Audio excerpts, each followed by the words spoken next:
Here we are, all ready to take you down to Pine Ridge for another visit with Lum and Abner, brought to you by the makers of Horlicks, the original malted milk. First, however, let me remind you that Horlicks, the original malted milk, is a nourishing, easily digested food. Made from rich, full cream milk and the finest of wheat and malted barley, it is so carefully processed by Horlicks' original method in vacuum that it retains the precious minerals and vitamins that we need.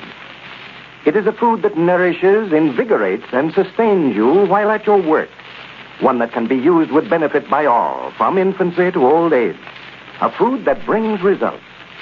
Protect yourself. Get Horlicks, the original and genuine, which has been used and recommended by physicians all over the world for almost 50 years. Refuse imitations and substitutes which do not bring results and which do not possess the remarkable flavor and nutritive value of Horlicks.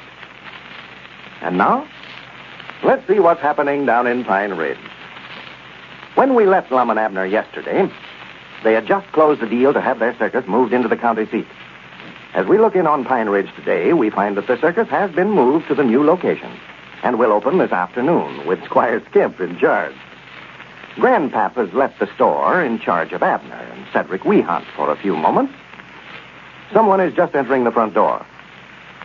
Listen. Who is it, Cedric? Who is it? I can't see a thing with these spectacles on. I don't know. I think it's Mr. Lum. He's so far off I can't hardly tell. Well, what you fellers doing sitting here? I was one, Mr. Lum. I thought you was 100 yards off there. Yeah, I heard you, but I couldn't see you. I spoke to you fellers 3 times, but I reckon I weren't close enough for you to hear me. These spectacles of mine makes things look a heap closer to me in the air. Yeah, well, how your spectacles feel now, Lum? Have your eyes got set to them yet? No, they're still bothering me a little. Can't get used to things looking so close to me this way.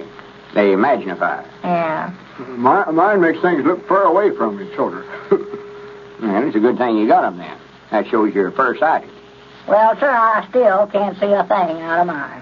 Let's see them things, Abner. You ought to be able to see something out of them. Oh, well, I can see folks moving, but I can't tell who it is. It's sort of blurred like. Mm-hmm. Let me try them on there. My eyes have just been burning like fire. Well, no wonder. Look how red they are. Huh? Your eyes is all red. Granny, it's a good thing you got them specs when you did. You'd have been blind for long. What you wallering your eyes around that away for? Looks like a dying calf in a hailstorm. Well, I'm just trying to see how red my eyes are, but I can't do it. I ought to have a looking glass. Then I could. I bet. Granny, Abner, I can't see nothing out of these things neither. Your eyes are in bad shape. Hey, let me try them of yours, Lum. I'm getting sort of uneasy about myself. I might be going plumb blind here. Yeah, slip them on.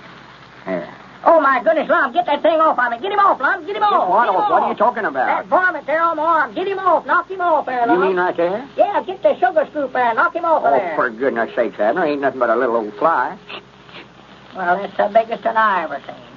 I notice he can take an arm right off a fella. Oh, that's just them glasses of mine you got on. No wonder they magnify everything. Just look around the store a little. Oh. Yeah, I see now. Yeah, they exaggerate, don't they? Zachary. Zachary. Oh, Swan. Cedric, you look a sight sitting there. Mom? What you sitting there so quiet about, Cedric? Oh, I forgot. These spectacles of mine make you look so far away, I forgot I could talk to you. Let me see them spectacles of yours, Cedric. I'd love to take them off anyway. Yeah, here, Lum. Here. You better put your specs back on now before you ruin your eyes. Yeah. Look out, Cedric. Don't crowd up so close that way. I never moved. You know... Oh. Yeah, see glasses. Granny, looks like you got your nose right in my face. And Granny, your eyes is red too, Cedric. Well, I ain't surprised. My eyes has been burning something wonderful. Yeah, it's a good thing that spectacle salesman come to town when he did. He sure needing glasses, you could tell that. Yes, man, I never even knowed it neither. I just thought my eyes was working all right, for as I knowed, but I just stand around over there where that fellow was a-selling them at, over there by the circus grounds, and he said he could tell by looking at me that I needed them. I was just standing there counting my money, and he hollered at me. I reckon I was counting it so slow he could tell I couldn't half see. Yes, sir, that feller has been a big help to this community. He's got new glasses on might not everybody in town. Yes, Mom. He says it's the drinking water here in Pine Ridge that causes everybody's eyes to be in such bad shape. He thinks. Well, it must be something. For he ain't examined nobody's eyes yet that ain't needed glasses. Well, as his sister, I'm sure, thinks the world and all of him. He taken his whole family over there yesterday evening and had them all fit out with them. All the young'uns and everybody. Even that little baby of theirs. Just 2 months old. Of course, had to put nose glasses on him for the handles was too long to go over his ears. You mean they put nose glasses on little Herman? Yes, Mama. I wish I'd have got that kind, too. They got a sort of a button that goes with them, and they pin that on little Herman's dress. And then there's a chain runs from the spectacles to the button and winds up some way or other, sort of like a window blind. You don't mean reading glasses? No, I don't think so. I don't even think the baby can read. Well, it comes to that natural. Ezra can't even read himself. Can't even write, for that goes. Well, Ezra can sign his name, I know, for I saw him do it. Yeah, but he can't sign it without lolling his tongue out. Hey, Law! Oh, for goodness sake, Abner, don't be hollering in my ear that way. Oh, excuse me, I forgot, Law. You look like you were sitting clean across the room there. Yes, these spectacles are Cedric's that I got on here, reckon. Well, take 'em off. Give 'em back to Cedric before he ruins his eyes sitting there without 'em. Yeah. Holler here in my ear and me with a splitting headache. Yeah, here, Cedric. Have you got a headache, too, Law? Headache? It's been splitting wide open for 2 days now. Well, sir, mine has, too. I never slept a wink last night. Up with it all night long. What does a headache feel like? Didn't you ever have a headache, Cedric? Oh, I reckon not. The reason I asked, I've had a hurting up here in my head for 2 days now, and I didn't know what it was. There must be an epidemic of headaches around here. Everybody I've saw's got a headache. Well, Elizabeth said that she thinks maybe it's my eyes, but I know it ain't, or these spectacles would have stopped it. No, couldn't be your eyes, but we've got them all took care of. Yeah, that's what I say. I don't know what's causing it. It's the first headache I've had in years. I don't recollect when I believe that's our ring. Oh, yeah. What's the matter? Plain chair. Hello? Yes'm, this is him. All right. The county seat's calling. Who? The county seat. Oh. Squire Skimp, I reckon it is. I told Squire to call up after the afternoon performance and let us know what kind of a crowd they had and all. Uh-huh. Yes, Mom, I'm hauling it. We ought to went in there with them, I reckon. Help them get started, but... Sworn my head was hurting so bad I never felt like doing nothing, hardly.